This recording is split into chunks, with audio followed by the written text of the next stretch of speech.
Watu wote wanaotusikiliza naomba umakini. Subject hii ni sensitive. Kweli. Hatuiongelei kama dini, tunaongelea kama sayansi. Sawa. Na mturuhusu twende kwa mapana. Kabisa. Watu wote ambao wanaishi kwa utambuzi, sio kwa ujuzi tu. Watu tunajua vingi lakini tunatambua vichache. Wote wanaoishi kwa utambuzi ni wale ambao wanaelewa kabisa kwamba kuna siku sitakuwepo katika huu mwili. Na wakati akiwa hai ataishi kwa heri. Na hao watu ni nadra sana umkute anakosa furaha. Kwa sababu anaelewa naishi hapa kwa muda tu.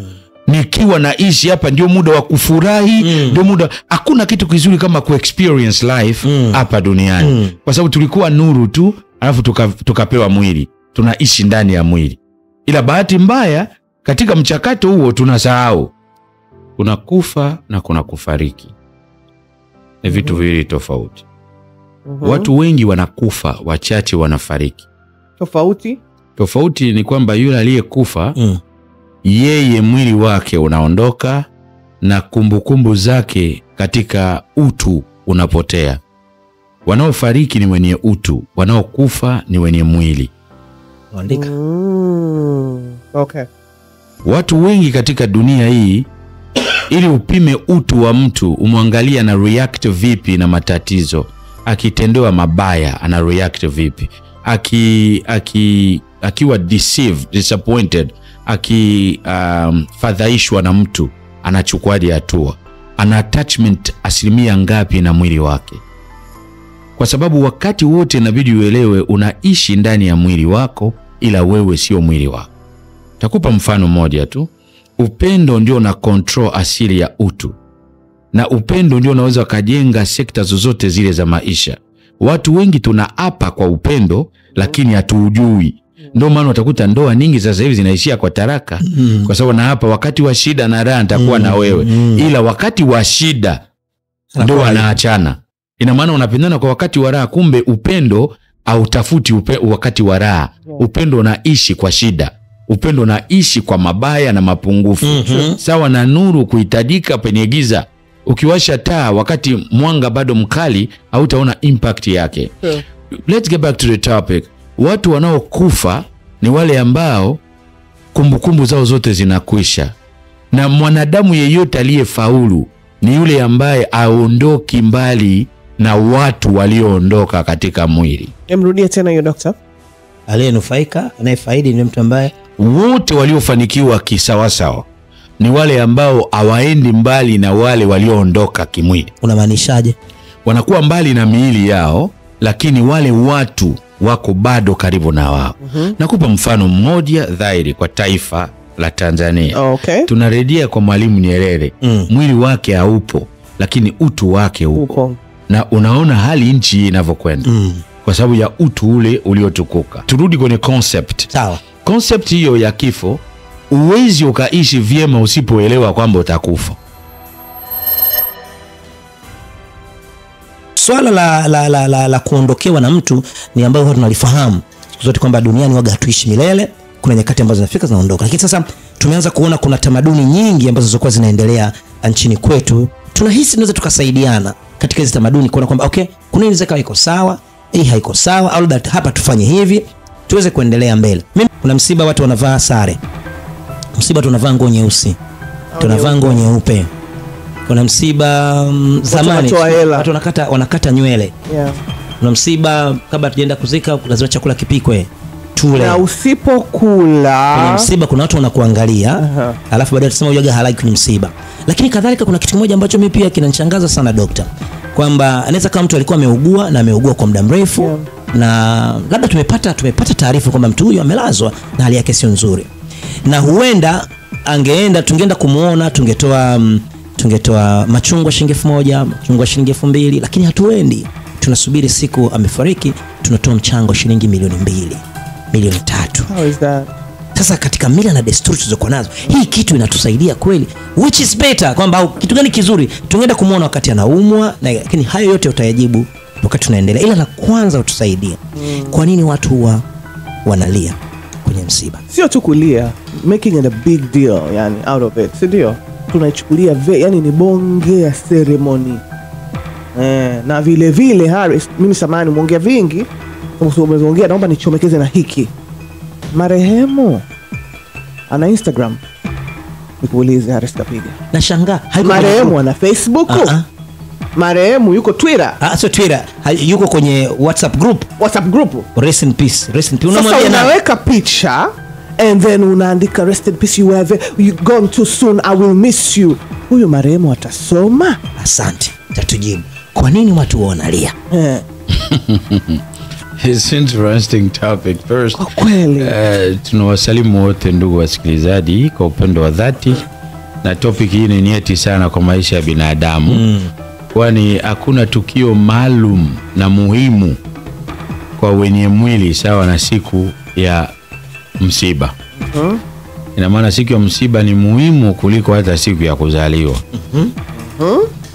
Kwa sababu ndio hitimisho ya finite. Kisayansi kuna sekta mbili, kuna infinity na finite. Finite ni sayari ya mipaka. sawa. Ukizaliwa tu utakufa. Ukifa unafanya transition, unahama. Kwa hiyo nyakati muhimu, sekta muhimu sana kwa maisha ya kuishi, na sisitiza sekta maalum katika maisha ya kuishi, kwa sababu kuishi hakupo pasipo maisha, ila maisha yapo pasipo kuishi. Sawa. You see, we're together. Kuishi ni experience.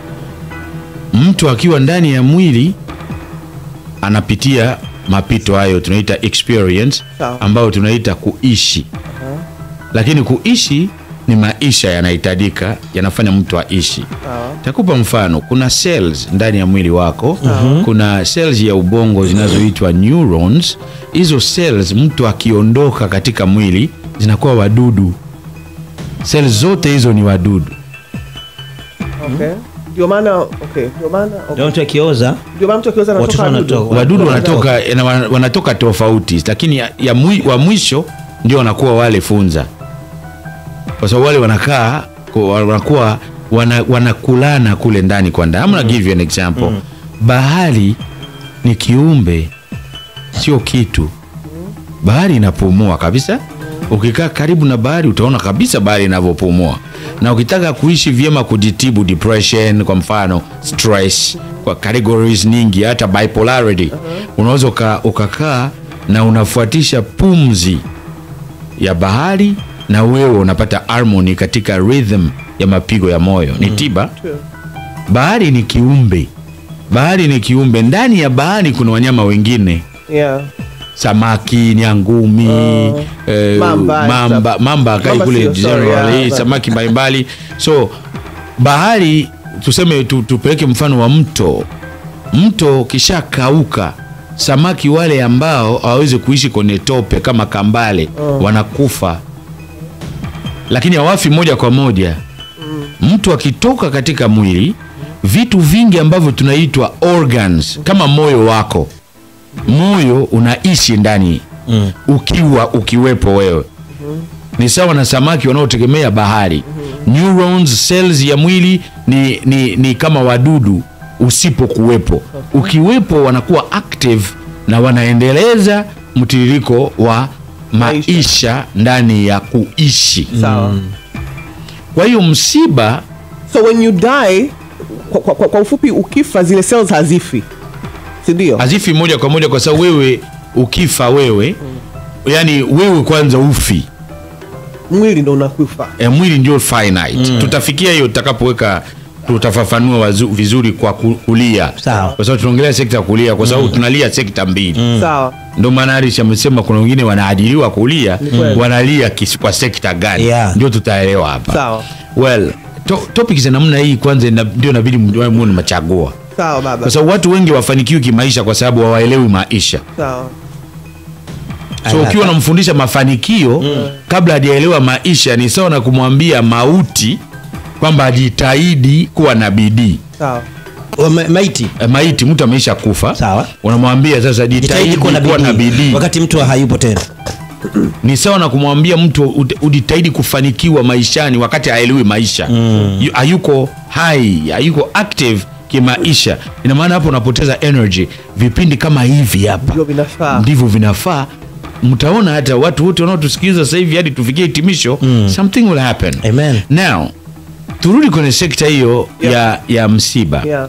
Msiba ni mark ya hitimisho ya finite. Ni ishara ya mwisho katika sekta ya mipaka. Na hapo tunaongelea mwili. Sawa. Mwili ni wenye mipaka. Mwili unakufa ila mtu hafi. Sawa. Are you getting there? Yes, kabisa. Mtu hafi, mwili unakufa. Utaelewa sasa, na ndugu wote wanaotusikiliza leo wataelewa kabisa kwamba walikuwa wanakosea sekta maalum ya maisha.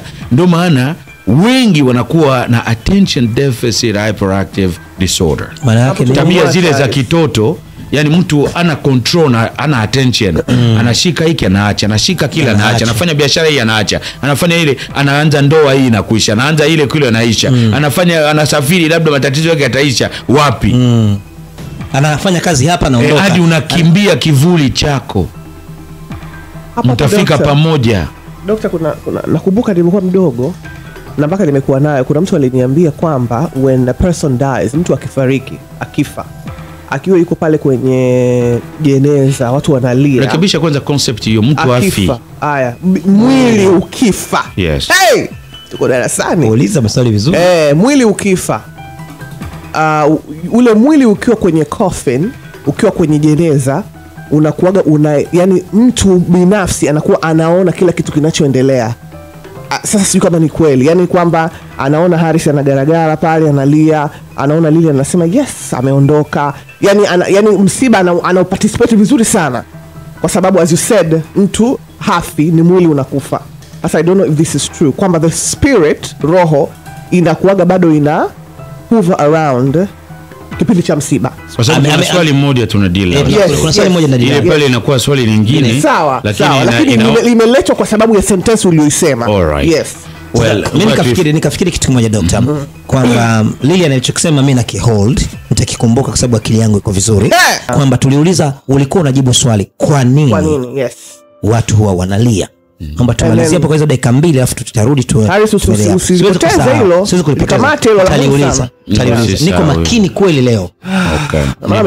Bahati nzuri ni domain yangu. Sawa. Ni sekta yangu ya kitaaluma. Sawa. Okay.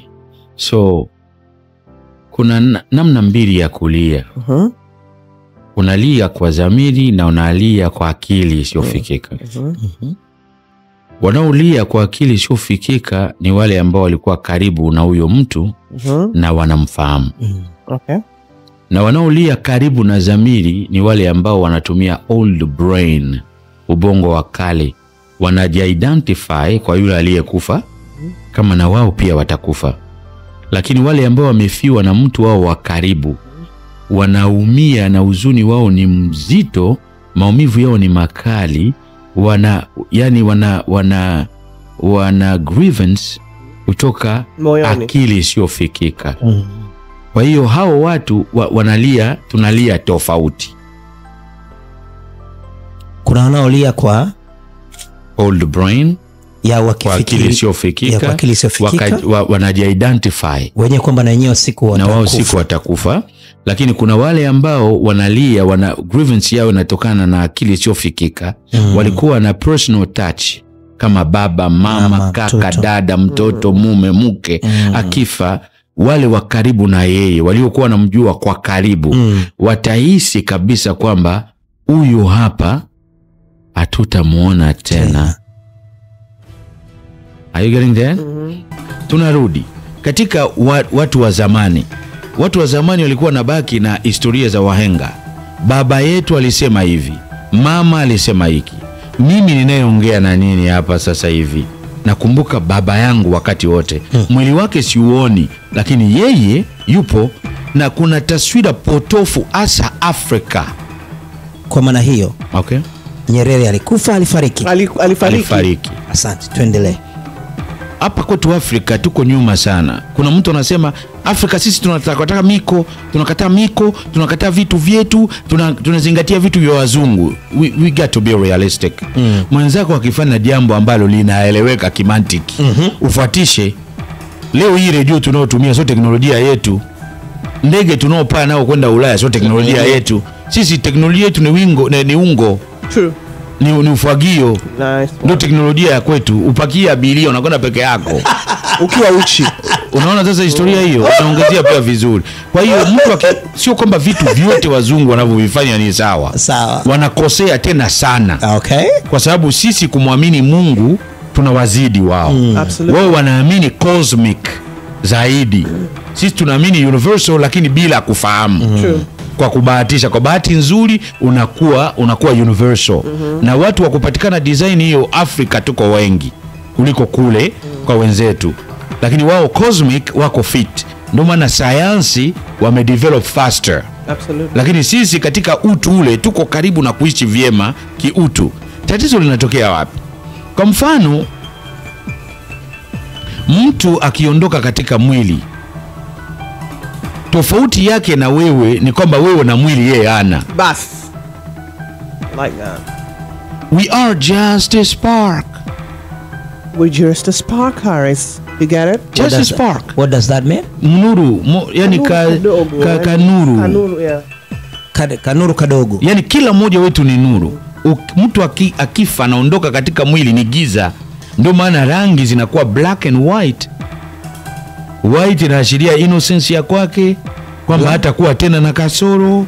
Alafu uhai unaondoka na uhai wake utakuwepo wakati wote. Dark black, weusi ule, rangi nyeusi ni kwamba hatutamuona tena kwa mwili. Lakini kwa mwili hatuwaoni watu. Dokta, hapo kama umejibu na swali jingine sasa, kwa maana tunakwenda hivyo hivyo. Kwa maana kwenye msiba pia ukiona watu wamevaa rangi nyeupe na nyeusi ina connection hapo. Ina maana hata maua yana maana. Sawa. You see, kwa sababu weupe na mweusi sio rangi. Yes. Rangi nyeupe sio rangi. Wala nyeusi sio rangi. Nyeusi sio rangi, ni intensity ya light. Light ikiwa intensity ya 100, makali ya nuru, makali ya mwanga yakiwa 100, ndio unaona tunaongelea mweupe. Yakiwa 0 ndio tunaongelea mweusi. Shule leo. Unapata hiyo? Yeah. Rangi ni zile ambazo unapata kwenye rainbow. Upinde wa mvua. Rainbow, yeah. Upinde wa mvua. Ndizo rangi. Na pale weupe hauwezi kuonekana kwa sababu ili uone rainbow inabidi jua liwe nyuma yako, mvua mbele. Kweli. Tuendelee. You getting that? Yes. So weupe ndio inaashiria spark, light. Sisi ni nuru tu. Sasa kwa sababu ni nuru, hata nafsi yako ni rangi, ni nuru inaoendana na rangi. Ndio mfumo wake wa kisaike. Sawa dokta. Tuenzetu. Mbona mnakatisha faster? No, hatukatishi. Tunakusikiliza. Terminology ile sio ni ngumu. Mimi sisi tunataka kusikiliza wewe msiba zaidi. Naona bwana. Uko kuendelea, tuendelee. Alafu twende. Inakuwa kisayansi sasa. Inakuwa kisayansi zaidi. Kusikiliza.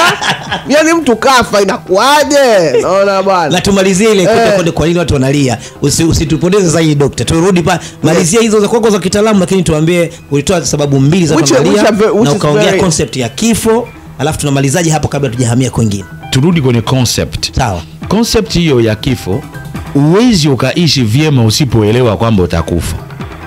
Sawa. True that. Ndio maana nimesema kuna makanisa, kuna misikiti, kuna masinagogi, lakini hakuna mwalimu anayeweza kufundisha sawa na kifo. True. Are you getting my point? Very. So kifo ni jirani na uzima. Kwa hiyo uwezo ukawa unatoka nyumbani kwako na gari kila siku, ama unatoka kwa miguu kila siku, sione kwa jirani. Hata mkiwa muongei, lakini utaona kwake. Kabisa. Watu wote ambao wanaishi kwa utambuzi, sio kwa ujuzi tu. Watu tunajua vingi lakini tunatambua vichache. Wote wanaoishi kwa utambuzi ni wale ambao wanaelewa kabisa kwamba kuna siku sitakuwepo katika huu mwili, na wakati akiwa hai ataishi kwa heri. Na hao watu ni nadra sana umkute anakosa furaha, kwa sababu anaelewa naishi hapa kwa muda tu. Nikiwa naishi hapa ndio muda wa kufurahi, ndio muda. Hakuna kitu kizuri kama ku-experience life hapa duniani, kwa sababu tulikuwa nuru tu, alafu tukapewa mwili, tunaishi ndani ya mwili. Ila bahati mbaya katika mchakato huo tunasahau. Sasa sekta ya msiba kwanza, mimi lengo langu hapa ni kusisitiza kwamba hakuna sehemu maalum kama msiba. Sasa watu wengi wanasema kuna roho ya mauti. Unaona vitu kama hivyo na vinatupotosha sana. Na concept hizo ziko religious za kidini. Za kidini, yes. Na ukifuatilia vizuri, maskini wengi ni watu wa dini.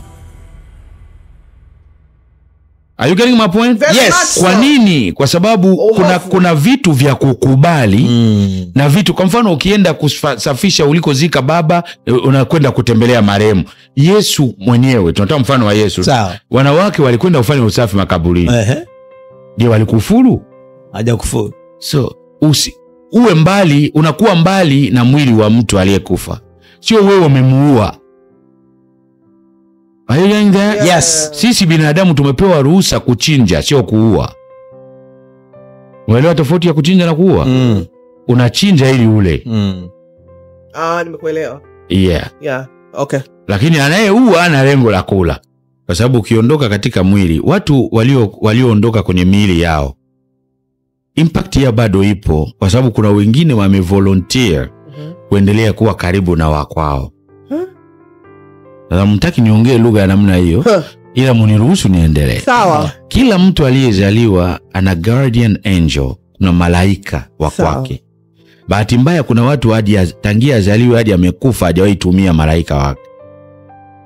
Sawa. Na malaika hawezi kuinterfere katika maisha ya mtu hadi wewe ushirikiane naye. True. Hiyo tunaijua ya. Tuko sawa lakini. Tuko sawa, mimi nakusikia kwa makini sana. So, ndio maana mtu hawezi kufa ghafla.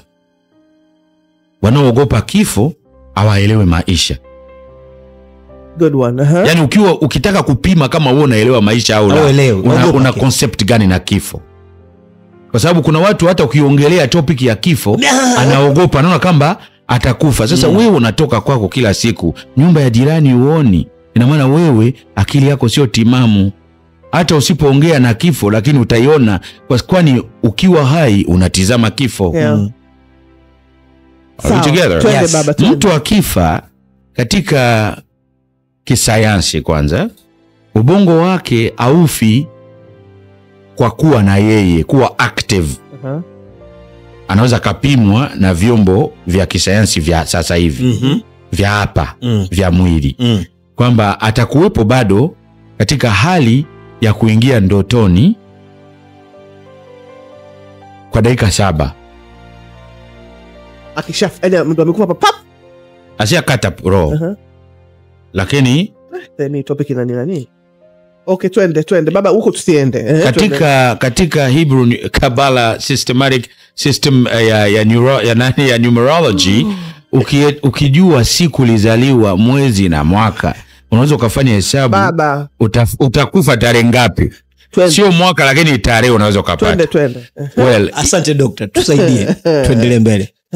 Unaogopesha. Tunakuwa watu wanaomjua Mungu na kumwamini Mungu ni wale ambao wanaelewa kwamba watakufa. Kweli. Usipoelewa hilo, Mungu utamtambua. Na pili, utaishi maisha yasiyo maanishwa. Yaani utaishi maisha kama mnyama. Yaani utakuwa unaware, utakosa utambuzi. Leo hii ngoja nifungue bracket muhimu sana. Leo tuna fight matatizo. Hata dini leo utakuta tunapambana tusife. Utakufa, utaishi. Matatizo yako yote nakwisha. Matatizo ni muhimu sana katika maisha. Shida ni muhimu sana katika maisha. So ukiwa unasema shida zako zitakwisha moja kwa moja, ni kosa hilo. Unazoofisha watu wasitumie ubongo wao. Tunazaliwa na uwezo mkubwa mno. Ndio maana hapa Afrika tunaoneana. Mtu akiwa anajua kidogo, amesoma kwenye vitabu fulani, anakuja kujifanya yeye ndio mtaalamu, anaonea wengine. So sisi tunafuatisha, atu initiate. Na ndipo hapo unaona ukinunua gari inakuwa tangazo. Angalia picha zetu za Kiafrika. Wakiwa wanaonyesha gari inakwenda taratibu. Lakini kwa wazungu gari inakwenda moja kwa moja. Kwa hiyo sisi yani tuko bado kwenye level ya umaskini fulani. Tuseme kwa sababu sote ni wa Afrika, tuko ndani ya nyumba, tuambizane, alafu tuongea Kiswahili, tunasikiza sisi tu. Mtu impact yake ya karibu, kwa sababu ukishaondoka katika mwili una contact na fikra za watu na roho ya watu.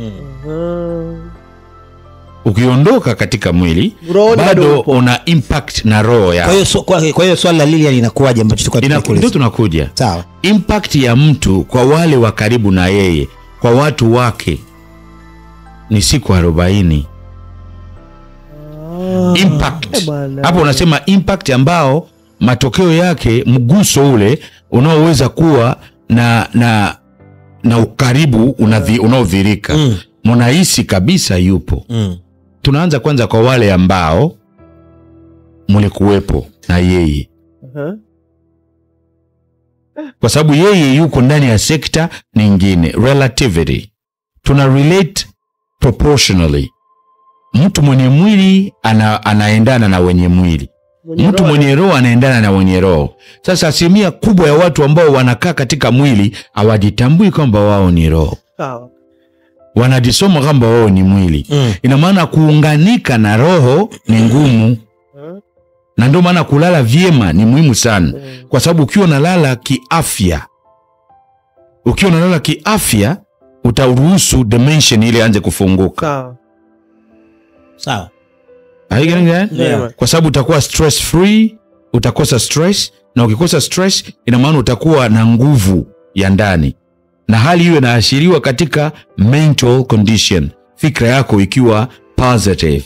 Yupo lakini hana mwili. Lakini anawashangaa kwa sababu hawezi kuamini kwamba yeye amekufa. Basi safi. Haiwezekani. Na hapa mfano muhimu sana. Watu wote wanaotusikiliza naomba umakini. Subject hii ni sensitive. Kweli. Hatuiongelei kama dini, tunaongelea kama sayansi. Sawa. Na mturuhusu twende kwa mapana. Watu wote ambao wana akili timamu walishawahi kuota ndoto amelala anaota ndoto. Sawa. Mnakubali, mnaelewa sasa? Ndio. Umelala, alafu umeota unaota. Ndio. Okay? A lot of time. Nijibu moja kwa moja kwa hilo. Nipo. lakini kwa hiyo na maana na mwili wangu ninauona. You also see your body kwenye coffin. Unaiona kabisa? Yeah, kuna tofauti. Nakupa mfano. Unaweza ukaendesha gari lako kwa remote. Gari lako unaweza ukaliwasha kwa sasa hivi magari yanawaka kwa remote. Wewe ndio umewasha lakini haupo. Kuna mtu anayeweza kuwasha gari lake kwa sauti. Sasa hivi wanatengeneza computer ambayo itaitwa The Beast. Ijapokuwa yote yametabiriwa kwenye mabiblia, Qur'ani, hiyo ya 666 nini, mnakumbuka hiyo lakini. Na Japan wameshaanza kutengeneza computer ambayo itakuwa inaendeshwa na fikra. Ukifikiria inafanya. Ushaisikia hiyo? Kwa hiyo tusiende, yani tusishangae. Ni sasa na TV pia ikikaa ukifanya hivi mkono tu ina sense mkono. Yani ukiondoka katika mwili wako bado upo, lakini wewe ujitambui kwa mwili wako, unajitambua kama wewe. Watu wakiwa wanashangaa mwili wako, wewe na wewe unawashangaa. Na unashangaa mwili wako pia au unawashangaa watu? Ushangae mwili wako, unawashangaa wao, kwani wewe ndo wewe. Ina maana wewe unaona kama ni delusion. Wao hawaelewi wanachofanya. Sawa na ndoto na ukiwa hai. Ukiwa unaota ndoto unaona kama sio kweli. Ushaota ndoto unakula alafu unaamka unasikia njaa sana. Ndicho kinachotokea. Asante. Ni muda.